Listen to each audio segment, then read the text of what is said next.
আসসালামু আলাইকুম। সম্মানিত দর্শকবৃন্দ, আপনারা সবাই কেমন আছেন? আশা করি আল্লাহর রহমতে সবাই অনেক ভালো ও সুস্থ আছেন। আলহামদুলিল্লাহ, আমিও আপনাদের সকলের দোয়ায় ভালো আছি। আজকে চলে এলাম সুন্দর সুস্বাদু মজাদার একটি টমেটো ভর্তার রেসিপি নিয়ে। আমি এখানে নিয়ে নিয়েছি টমেটো, ধনেপাতা কুচি, রসুন, পেঁয়াজ, দুটো ডিম আর কাঁচামরিচ, সাথে থাকবে ধনেপাতা। ধনেপাতা হলে সব রকম ভর্তা অসাধারণ লাগে। আপনাদের প্রিয় চ্যানেল রূপন্তী ফ্যামিলি ব্লগে সবাইকে জানাই আন্তরিক স্বাগতম ও শুভেচ্ছা। সব সময়ের মতো আজও নতুন একটি রেসিপি নিয়ে আপনাদের মাঝে হাজির হয়েছি, টমেটো ভর্তা। চলুন তাহলে আমরা আর দেরি না করে রেসিপিতে চলে যাই দর্শক বন্ধুরা। এখন আমি ধনেপাতাগুলো সুন্দর করে কেটে নিচ্ছি। ধনেপাতা ভর্তার স্বাদ আর ঘ্রাণ দুটোই বাড়িয়ে দেয়। অল্প একটু ধনেপাতা দিলেই পুরো রান্নার ফ্লেভার একদম অন্যরকম হয়ে যায়।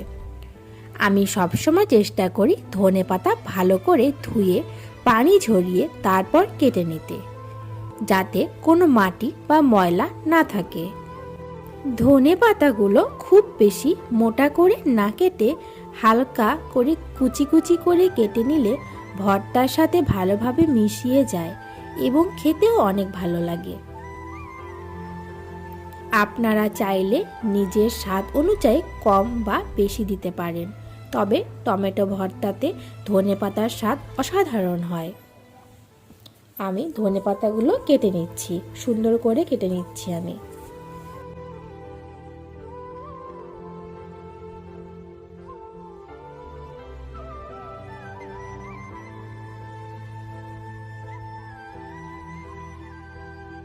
সবগুলো উপকরণ সুন্দর করে কেটে নেওয়া হয়ে গিয়েছে। আমি এখানে নিয়ে নিয়েছি টমেটো। আমি এখানে 6টা টমেটো নিয়েছি, রসুন কুচি নিয়েছি, পেঁয়াজ কুচি নিয়েছি, কাঁচা লঙ্কা নিয়েছি আর নিয়েছি দুটো ডিম। আজকের টমেটো ভর্তাটা একদম ইউনিক দর্শক বন্ধুরা। শেষ পর্যন্ত দেখলে আশা করছি আপনাদের কাছে অসাধারণ লাগবে এবং যদি আপনারাও তৈরি করে থাকেন তাহলে দুর্দান্ত গরম ভাত দিয়ে খেতে পারবেন। আমি একটা প্যান বসিয়ে নিয়েছি, প্যানের মধ্যে টমেটোগুলো দিয়ে দিলাম। 2 কাপ পানি অ্যাড করব, পরিমাণ মতো 2 কাপ পানি অ্যাড করছি। আপনারা যদি টমেটোটা বেশি পরিমাণে দেন তাহলে সেক্ষেত্রে পানিটা একটু বেশি লাগতে পারে, সেদিকে খেয়াল রাখবেন দর্শক বন্ধুরা। আমি আমার পরিমাণ মতো পানি অ্যাড করেছি, কিছু পরিমাণ লবণ দিয়েছি, খুব বেশি দেইনি, অল্প পরিমাণে লবণ দিয়েছি। এখন সুন্দর করে একটু লবণগুলো সব দিক দিয়ে নাড়াচাড়া করার জন্য একটু নেড়ে দিলাম। কিছুক্ষণের জন্য ঢাকনা দিয়ে রেখে দেব। কিছুক্ষণের জন্য ঢাকনা দিয়ে রেখে দিলাম। কিছুক্ষণ পর ঢাকনা খুলে দেখছি আমার টমেটোগুলো সুন্দর সিদ্ধ হয়ে আসছে, আর একটু সিদ্ধ হতে সময় লাগবে। আবার কিছুক্ষণ ঢাকনা দিয়ে রেখে দেব। টমেটো ভর্তা কম বেশি আমাদের সকলেরই খুব প্রিয় খাবার। অল্প কিছু উপকরণ দিয়ে খুব সহজেই বানানো যায়, কিন্তু স্বাদে একদম অসাধারণ। আমার টমেটোগুলো সুন্দর হয়ে এসেছে, দেখতেই পাচ্ছেন দর্শক বন্ধুরা। বিশেষ করে গরম ভাতের সাথে টমেটো ভর্তা হলে আর কিছুই লাগে না। আর যদি টমেটো ভর্তাটি হয়ে থাকে ইউনিক, তাহলে তো আর কথাই থাকে না দর্শক বন্ধুরা, তাই না? টমেটো হালকা টক স্বাদ, ডিমের নরম ভাব আর ধনেপাতার সুন্দর ঘ্রাণ সব মিলিয়ে ভর্তাটা হয়ে যায় দারুণ মজাদার। এটা এমন একটা রেসিপি যেটা খুব কম সময়ে বানানো যায়, কিন্তু সবাই খুব পছন্দ করে। ভাতটাও অনেক তৃপ্তি করে খাওয়া যায়। আমি আরেকটা প্যানে সুন্দর করে সয়াবিন তেল পরিমাণ মতো দিয়ে 2টা ডিম সুন্দর করে ভেজে নিব। আমি এখন সুন্দর করে দুটা ডিম ভেজে নিচ্ছি। আপনারা চাইলে আরও অন্যরকম করেও করতে পারেন। আজকে আমার রেসিপিটি যদি আপনাদের কাছে ইউনিক মনে হয়, আপনারাও ঘরে তৈরি করে একবার হলেও দেখতে পারেন দর্শক বন্ধুরা। হঠাৎ করে কোনো অতিথি বাড়িতে এলে আপনারা খুব কম সময়ে এবং কম উপকরণ দিয়ে টমেটো ভর্তা একদম পারফেক্ট একটি রেসিপি হয়ে যেতে পারে আপনাদের দর্শক বন্ধুরা। সহজ, সাশ্রয়ী আর খুবই তৃপ্তিদায়ক একটি পদ। আমি সবগুলো দুটা ডিম সুন্দর করে ভেজে নেওয়া হয়ে গেছে। আমি ডিমগুলো এমন করে ভেজেছি দর্শক বন্ধুরা। প্যান বসিয়ে দিয়ে আমি পরিমাণ মতো পেঁয়াজ কুচি দিচ্ছি, পরিমাণ মতো রসুন কুচি দেব, পরিমাণ মতো কাঁচা লঙ্কা দিয়ে দেব, আর সাথে থাকবে দুটা শুকনো লঙ্কা কুচি। সবগুলো উপকরণ একে একে ভেজে নেব। আজকের এই ইউনিক টমেটো ভর্তার রেসিপিটি আপনাদের কাছে কেমন লেগেছে অবশ্যই কমেন্ট করে জানাবেন। আপনাদের প্রতিটি মতামত আমার কাছে অনেক মূল্যবান। আপনাদের ভালোবাসা আর উৎসাহই আমাকে নতুন নতুন রেসিপি শেয়ার করতে অনুপ্রাণিত করে দর্শক বন্ধুরা।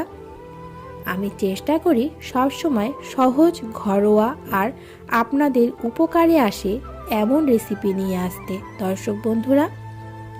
যদি আজকের এই রেসিপিটি আপনাদের ভালো লাগে তাহলে অবশ্যই ভিডিওটি একটি লাইক দেবেন এবং আপনার প্রিয়জনের সাথে শেয়ার করবেন। সবগুলো পেঁয়াজ বেরেস্তা হয়ে গিয়েছে আমার, আপনারা দেখতেই পাচ্ছেন দর্শক বন্ধুরা। আর একটু লাল করে নেব দর্শক বন্ধুরা। দেশ এবং দেশের বাইরে প্রবাসে যারা রূপন্তী ফ্যামিলি ব্লগ দেখছেন, আপনাদের প্রত্যেককে জানাই আন্তরিক ধন্যবাদ ও অনেক ভালোবাসা। আপনারা পৃথিবীর যেখানেই থাকুন না কেন, আপনাদের এই সমর্থনই আমার সবচাইতে বড় অনুপ্রেরণা। বিশেষ করে যারা দেশের বাইরে থাকেন, আপনাদের জন্য এই ঘরোয়া রান্নাগুলো হয়তো দেশের স্বাদ মনে করিয়ে দেয়। শৈশবের স্মৃতি, পরিবারের সাথে বসে খাওয়া মুহূর্তগুলো। আমি সুন্দর করে ভর্তা করার একটা প্যান নিয়ে নিয়েছি। এখন সবগুলো উপকরণ সুন্দর করে দিয়ে দিলাম। এখন আমাকে কিছু পরিমাণ লবণ দিলাম, যেহেতু আমি সিদ্ধ করার সময় অল্প পরিমাণ লবণ অ্যাড করেছি দর্শক বন্ধুরা। সবগুলো উপকরণ একে একে বেটে নেব। আমরা সুন্দর করে সবগুলো উপকরণ একে একে বেটে নিচ্ছি। ভিডিওর এ পর্যায়ে এসে যারা এখনও লাইক দিতে ভুলে গিয়েছেন, অনুগ্রহ করে এখনই একটি লাইক দিয়ে দিন। আপনারা একটি ছোট লাইক আমার জন্য অনেক বড় অনুপ্রেরণা। আপনাদের লাইক, কমেন্ট আর শেয়ার আমাকে আরও নতুন নতুন রেসিপি নিয়ে আসতে সাহস দেয়। সবগুলো টমেটো দিয়ে দিচ্ছি। তাই যদি আজকের রেসিপিটি আপনাদের ভালো লেগে থাকে তাহলে দেরি না করে এখনই লাইক বাটন ক্লিক করুন। আর যারা চ্যানেলটি সাবস্ক্রাইব করেননি তারাও অবশ্যই সাবস্ক্রাইব করে পাশে থাকবেন। আপনাদের ভালোবাসা নিয়ে রূপন্তী ফ্যামিলি ব্লগ এগিয়ে যেতে চায়। সবগুলো টমেটো সুন্দর করে আমি বেটে নিচ্ছি। আমার আজকের রেসিপিটি যদি আপনাদের কাছে একটুও ভালো লেগে থাকে, আপনারাও ঘরে তৈরি করে দেখতে পারেন দর্শক বন্ধুরা। আমি আশা করছি অসাধারণ লাগবে গরম ভাতের সাথে টমেটো ভর্তা আপনাদের দর্শক বন্ধুরা। এখন আমি পরিমাণ মতো সরিষার তেল অ্যাড করছি। যে কোনো ভর্তায় সরিষার তেল না দিলে তো হয় না দর্শক বন্ধুরা। আমি এখন সুন্দর করে একটা প্লেটে পরিবেশন করব দর্শক বন্ধুরা।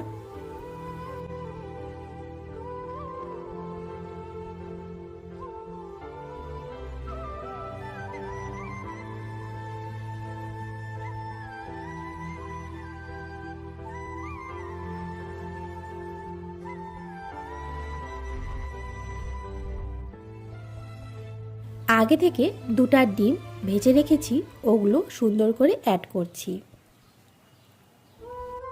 আগে থেকে কুচি করে ধনেপাতা রেখে দিয়েছি, সেগুলো অ্যাড করলাম। যদি আজকের এই টমেটো ভর্তা রেসিপিটি আপনাদের ভালো লেগে থাকে তাহলে অবশ্যই ভিডিওটিতে একটি লাইক দেবেন এবং আপনাদের পরিবার ও বন্ধুদের সাথে শেয়ার করবেন। আর যারা এখনও রূপন্তী ফ্যামিলি ব্লগ চ্যানেলটি সাবস্ক্রাইব করেননি তারা অবশ্যই সাবস্ক্রাইব করে পাশে থাকবেন। সামনে আরও সহজ ঘরোয়া ও মজার রেসিপি নিয়ে হাজির হব ইনশাল্লাহ। আপনারা সবাই ভালো থাকুন, সুস্থ থাকুন এবং পরিবারের সাথে সুন্দর সময় কাটান।